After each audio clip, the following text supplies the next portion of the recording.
guys, welcome back to the show, and today I've got an Explorer watch for you guys that I'm going to be reviewing. I looked at my watch collection and I felt to myself, I don't have a watch that I can go out and explore. I'm not a mountain climber. I'm not one of these guys that goes safari. However, I do go for long walks in the countryside. I do like to go a bit of nature spotting and stuff like that. So for me, I wanted a watch with real presence, a watch with it's going to be really robust, really strong, maybe even a compass on it and stuff like that. So I went for this Seiko.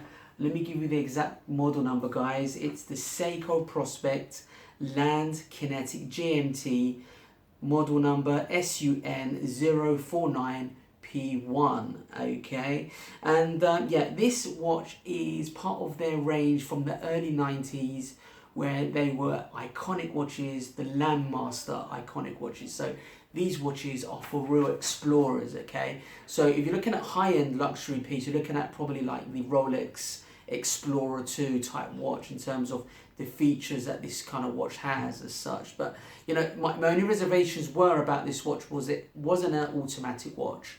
It's a kinetic watch, okay? And it's part of their more expensive Prospex range of Seiko watches. So retail price for this watch, you're looking at anything from 350 to 450 pounds, okay? So for that kind of money, when it comes to Seiko, you know, or if you're looking for other types of watch that are similar to this, there are automatic watches out there. But to be being honest with you, this watch has a 6 months power reserve because it is a kinetic watch. One thing as well that I did check out the lume early on this watch, it's like a torch. I have to say, it's a great watch. You know, if you're in the pitch dark, this watch, you can tell the time, it's like a torch. It's so bright, it's tough, it's a beast of a watch. It's a real weapon, guys. I can't stress that more. You know, when I looked at this watch in the Seiko store in Brent Cross, I thought, man, this is a weapon. You know, and I haven't got the biggest wrist in the world, guys, but this watch, the actual case size of the watch is 47 to 50 millimeters, I would say, okay? So it really wears very well, and it's on a metal steel bracelet, very comfortable steel bracelet. To my surprise, I did modify it. I took a few clips out, and I've got it to fit just right on my wrist, so I'm really happy with that. But before we go into in-depth review of this Seiko Beast Landmaster watch, let's do a little wrist check. And I am wearing the Orient Mako on the NATO strap that I recently purchased, and what can I say, it really complements the piece, you know, with the, you know, Pepsi bezel and this blue and white NATO strap, and you can't see it in, you know, in this light, but with this dark blue silky blue dial, it looks brilliant, you know, when you hit it with some real sunlight. If you're out there in the daytime and the sun's hitting it, it really is a stand-up piece, and it's getting a hell of a lot of wrist time, guys. That's all I can say. This watch, I'm having a real love affair with it at the moment, okay? And people say to me, well, you just keep looking at your watch. Yeah, it's a beautiful watch. Why wouldn't you stare at it? It's like, if you see someone, you know, a beautiful woman in the street, you're going to turn your head around. If you see a beautiful car, you're going to look at it all day, right? Exactly the same thing when it comes to watches, guys. Those of you that are addicted to watches will know exactly where I'm coming from, okay? Just give you an update, I'm getting very close to buying my new luxury piece. As you guys know, that I'm a big fan of the Cartier Roadster. I'm a big fan of that watch. It's I'm suddenly getting into my Cartier watches. I think they're real sophisticated watches, very well constructed watch. It is literally a piece of jewelry on your wrist, okay? That's what I would say. But sorry guys, today I've literally just got back from the gym. I'm trying to get back into it. I start going gym during the summer, which I know isn't ideal. You know what they say, summer bodies are not made in the summer, they're made in the winter. But I'm planning to maybe go on holiday, you know, near end of September. So hopefully I can get myself into shape for that. But look, enough of me blabbing on about that sort of stuff. Let's get straight to the review. Don't forget to like and subscribe. Right then guys, let's start the in-depth review of the Seiko Prospex Kinetic GMT watch, model number SUN049P1. Okay, now those of you, I don't know if you've seen the Seiko adverts, but this is the watch that Novak Djokovic, the tennis player, was wearing, and you see him wearing it out and about, you know, when he's going for walks and when he's training as well. But this watch, I would say, it's not a sports watch, it's an explorer's watch, okay? And the first indication of that is that you've got the northwest, south and east, you know, compass symbols on the bezel, okay? Just to demonstrate that is a major feature of this watch, okay? But let's have a little closer look of this watch, okay? Let's just take it off this watch cushion.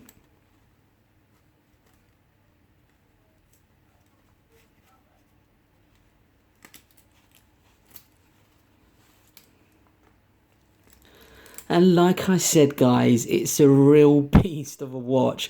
It's a weapon, okay? It's got a head of a lot of presence, I have to say. And when I was in Brent Cross, there's a Seiko concession there, and I had a look at this watch. They had the Novak Djokovic advert of him wearing this watch, and I just thought, to be honest with you, it did draw me in, the advert, I'm not going to lie. And I had a little look at the watch, and I was like, wow, that watch looks really tough. And I haven't got a watch in the collection. I haven't got an explorer's watch. And like I said, I'm not going to be climbing mountains, but this watch is part of the tradition of the Landmaster watches they've produced over the years from the early 90s. And, you know, there's been people that have worn the Landmaster watches and gone on the top of Everest, okay? There's got people that have gone into safari and worn these watches, and they are like survival watches, guys, okay? So, but anyway, let's go. That's the horology of the watch. You know, it's got it's got the kinetic movement in there, but I'll talk in more detail about that as we go through the review. Let's have a look at the watch in general. And first of all, it's a very, very big watch, guys, okay? Now, case size of this watch, you're looking at around about the 48 millimeter. You're looking around about 48 to 15 millimeter case. It's a very big watch, guys. So it's not for someone with the smallest wrist. And I've got, you know, I haven't got the biggest wrist in the world. So on average, you know, it just about fits my wrist very well. So it's quite comfortable as well. To be honest with you, to my surprise, it did wear my wrist very well. I wasn't expecting it. That was going to be one of my major reservations about the watch, is how comfortable it would be. But it's reasonably comfortable, considering it's a very heavy watch, guys. I have to say, it's very heavy. So if you are someone that doesn't want a heavy watch, this is definitely not the watch for you. It really, excuse me, it really is, you know, a heavy watch, guys. So anyway, looking at the actual dial of the watch, it's the dark black dial.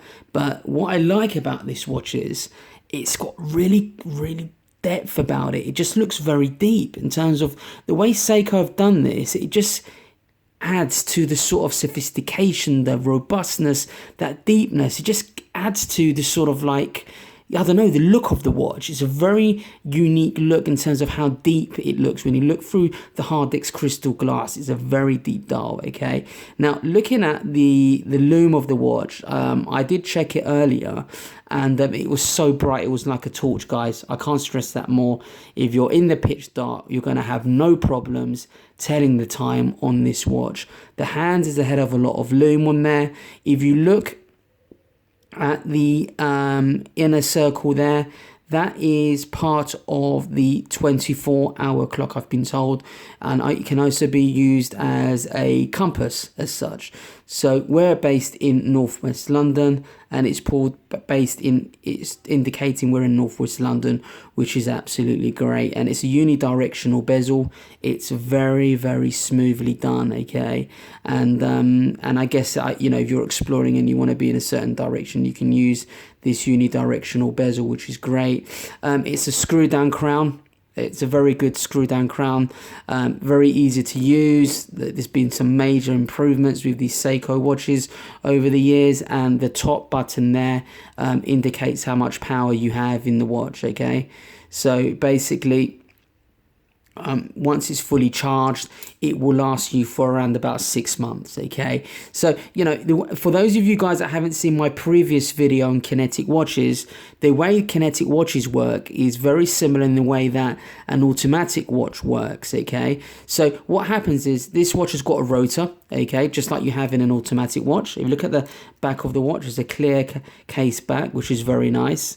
So basically, when you move the watch, the rotor with kinetic watches actually charges the capacitor, which you could call a cell or even a battery to make life easy. It's like a rechargeable battery. And so it doesn't get charged. It's not like a solar powered watch or anything like that.